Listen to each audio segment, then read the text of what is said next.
In this video, you will see how to climb through a mountain from Act 2 into Act 3, and you can do it when you're only in Act 1 in Ghost of Tsushima. Subscribe so you can get the tips, tricks, and glitches that will allow you to crush Ghost of Tsushima. So this method requires that you have access to the Act 2 map, but you don't have to be in Act 2, and indeed I did it with an Act 1 character who swam to the Act 2 map, which you should see my other video on that. But it involves initially climbing up Yamabushi's peak, but you're really climbing through Yamabushi's peak, which straddles the Act 2 and Act 3 map. Yamabushi's peak is marked on the map. You want to go to its base, its outer outline, on its southeast side. And you're going to find stairs up to it. There's going to be a Buddha statue at the end of the stairs. You want to go opposite to the Buddha statue to these two rocks, and you go up to those two rocks on your horse. You're going to use your horse to jump up onto this rock ledge. I want to give a shout out to Uba Productions for finding the initial start of this glitch, but I felt like they could have explained the jumps better, and the jump that they had you doing I think was too hard, and I found an easier jump so it's easier to get into Act 3. After 20 or 30 tries, I could not replicate that Uba Productions jump. So the first thing is, when you're attempting to jump onto this first ledge, you want to be more or less perpendicular with the horse to the ledge you want to jump onto, right? So if you approach it from the side, kind of parallel, you're less likely to make the jump right. The other thing is, when you're jumping off your horse, you want to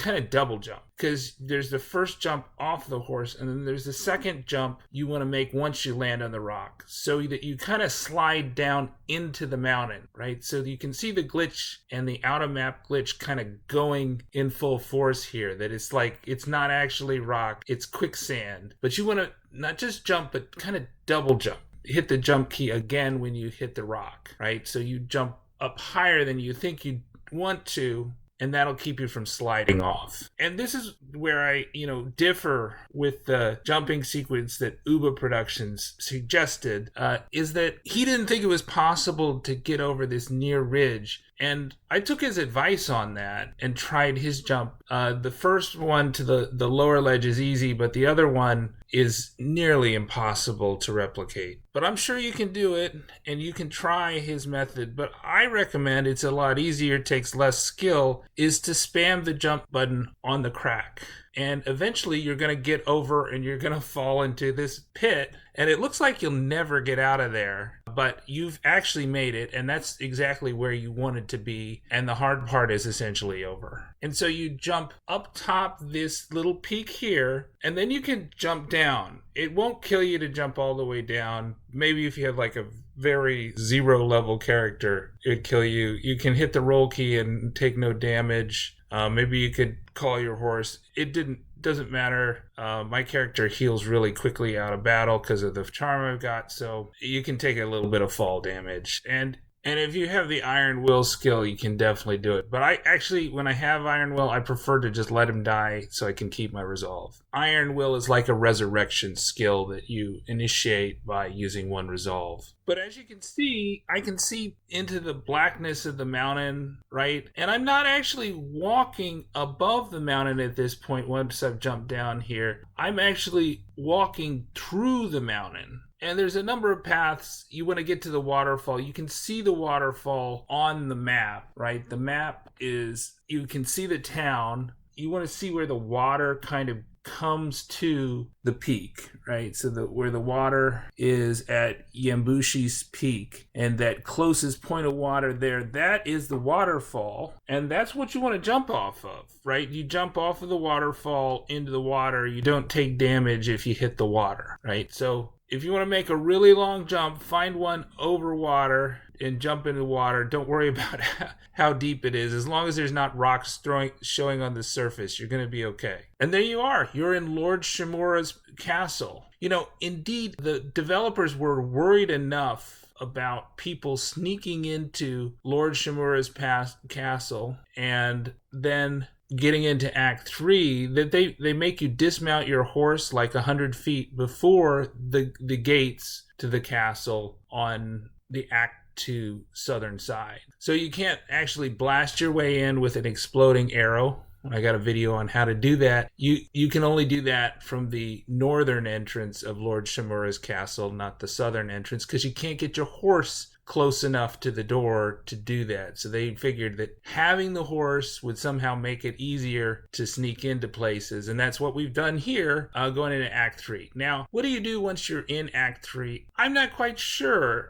I think if you come to Act 2 from Act 1, you've probably looted enough iron and steel from the abandoned bases that you don't really need to do that anymore. There's a Pillar of Honor fairly close. It seems to me that the fox dens and the hot springs are not showing up on the map, and thus are not creating fast travels, but the Pillars of Honor are, and you can get the sword kits there. You can get Sashimo banners. You could loot more iron and steel and linen and yew wood and bamboo in Act 3.